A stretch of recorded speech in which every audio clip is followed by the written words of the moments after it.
ബീജവും അണ്ഡവും സംയോജിച്ച് ഒരു സൈഗോട്ട് രൂപപ്പെടുന്നതോടെയാണ് പുതിയൊരു ജീവന്റെ തുടക്കം കുറിക്കുന്നത്. ഇതിൽ മാതാപിതാക്കളിൽ നിന്നുള്ള 23 ജോഡി ക്രോമസോമുകൾ അടങ്ങിയിരിക്കുന്നു. ഇത് ആ കുഞ്ഞിന്റെ ലിംഗം, കണ്ണിന്റെ നിറം, മുടിയുടെ സ്വഭാവം എന്നിങ്ങനെ ഒട്ടനവധി സ്വഭാവങ്ങളെ നിർണ്ണയിക്കുന്നു. ഫെർട്ടിലൈസേഷന് ശേഷം സൈഗോട്ട് അതിവേഗം കോശവിഭജനത്തിന് വിധേയമാവുകയും ഫലോപ്പിയൻ ട്യൂബിലൂടെ ഗർഭപാത്രത്തിലേക്ക് യാത്ര തുടങ്ങുകയും ചെയ്യുന്നു.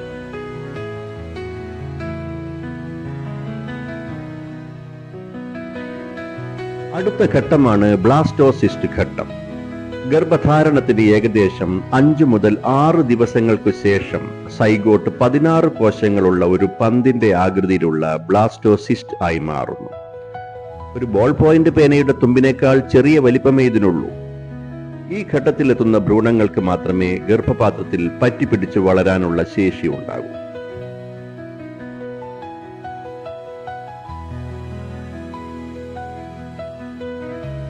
അടുത്ത ഘട്ടം ഇംപ്ലാന്റേഷൻ ആണ്, അഥവാ ഗർഭപാത്രത്തിൽ ഉറയ്ക്കൽ. ബ്ലാസ്റ്റോസിസ്റ്റ് അതിന്റെ പുറന്തോട് ഭേദിച്ച് പുറത്തു വരികയും ഗർഭപാത്രത്തിന്റെ ഉൾഭിത്തിയായ എൻഡോമെട്രിയത്തിൽ പറ്റിപ്പിടിക്കുകയും ചെയ്യുന്നു. ഇവിടെ നിന്നാണ് വളരുന്ന കുഞ്ഞിന് ആവശ്യമായ ഓക്സിജനും പോഷകങ്ങളും ലഭിക്കുന്നത്.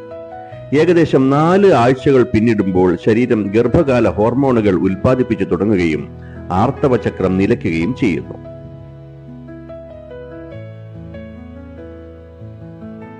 അഞ്ചാമത്തെ ആഴ്ചയിൽ കുഞ്ഞിന്റെ രക്തചംക്രമണ വ്യവസ്ഥ, മസ്തിഷ്കം, സുഷുമ്നാ നാഡി എന്നിവ രൂപപ്പെട്ടു തുടങ്ങുന്നു.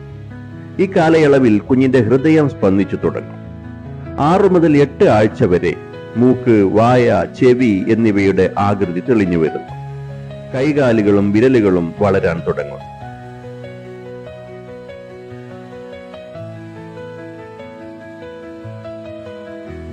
ഗർഭസ്ഥ ശിശുവിന് ഓക്സിജനും പോഷകങ്ങളും നൽകുന്നതിനും കുഞ്ഞിന്റെ രക്തത്തിലെ മാലിന്യങ്ങൾ നീക്കം ചെയ്യുന്നതിനും വേണ്ടി പ്ലാസന്റ അഥവാ മറുപിള്ള പ്രവർത്തിച്ചു തുടങ്ങുന്നു.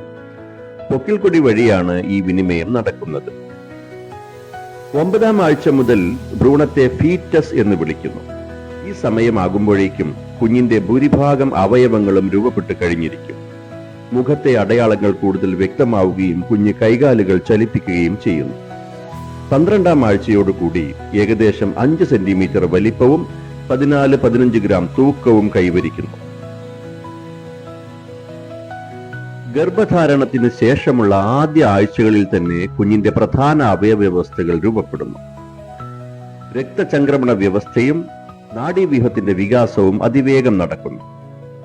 വൃക്കകൾ രൂപപ്പെടുകയും കുഞ്ഞ് ആംനിയോട്ടിക് ദ്രാവകം വിഴുങ്ങാനും മൂത്രം പുറന്തള്ളാനും തുടങ്ങുന്നു.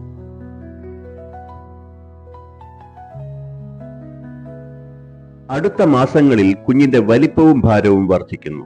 കുഞ്ഞ് ഗർഭപാത്രത്തിനുള്ളിൽ കൈകാലുകൾ ഇളക്കാനും തിരിയാനും തുടങ്ങുന്നു. കുഞ്ഞിന് ശബ്ദങ്ങൾ കേൾക്കാനും വെളിച്ചത്തിനോട് പ്രതികരിക്കാനും സാധിക്കുന്നു. ഗർഭാവസ്ഥയുടെ അവസാന ഘട്ടത്തിലാണ് ശ്വാസകോശം പൂർണ്ണമായും വികസിക്കുന്നത്. ഗർഭധാരണത്തിന് ഏകദേശം 3 മാസം പിന്നിടുമ്പോൾ കുഞ്ഞിന് ഏകദേശം 2 ഇഞ്ച് നീളവും ഏകദേശം 14 ഗ്രാം തൂക്കവും ഉണ്ടാകും. ഏതാണ്ടൊരു നാരങ്ങയുടെ വലിപ്പമേ ഈ ഘട്ടത്തിൽ കുഞ്ഞിനുള്ളൂ. എങ്കിലും ഏറ്റവും വലിയ പ്രത്യേകത കുഞ്ഞിന്റെ ശരീരത്തിലെ മിക്കവാറും എല്ലാ പ്രധാന അവയവങ്ങളും, ഹൃദയം, വൃക്ക, കരൾ, മസ്തിഷ്കം എല്ലാം ഈ 14 ഗ്രാം തൂക്കത്തിനുള്ളിൽ തന്നെ രൂപപ്പെട്ട് കഴിഞ്ഞിരിക്കും എന്നുള്ളതാണ്.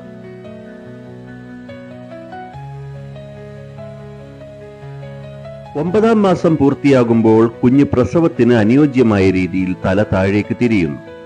പ്രസവ സമയമാകുമ്പോൾ അമ്മയുടെ ശരീരത്തിൽ ഓക്സിറ്റോസിൻ എന്ന ഹോർമോൺ ഉൽപ്പാദിപ്പിക്കപ്പെടുകയും ഗർഭപാത്രം സങ്കോചിക്കാൻ തുടങ്ങുകയും ചെയ്യുന്നു.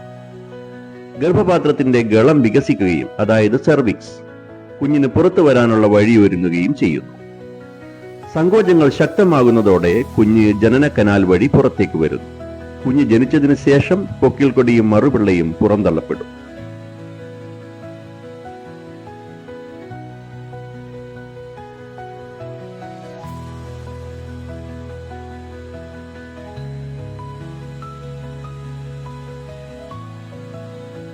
അമ്മയുടെ ഗർഭാശയത്തിൽ ഒരു ഏകകോശ ജീവിയായി അതിൽ നിന്നും സങ്കീർണമായ ഒരു മനുഷ്യ ശരീരത്തിലേക്കുള്ള ഈ 9 മാസത്തെ യാത്ര പ്രകൃതിയുടെ അത്ഭുതകരമായ ഒരു പ്രതിഭാസമാണ്.